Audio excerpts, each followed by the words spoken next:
makasasala ta mga igsoon. Amen? Brothers, amen? Brothers, yeah, kasay, amen? How about your sisters? Amen? We are serious, di ba? Kay sa pagpanganak nato, gipanunod na nato ang sala. Kung naminaw mo ni Brad Ili gapon sa iyang ipamulong, kaya siya nga sa dihang naama mo sa taguangkan sa inyong inahan, makasasala na mo.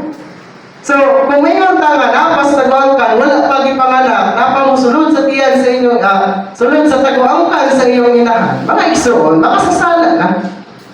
So, usaman, need taong salvation.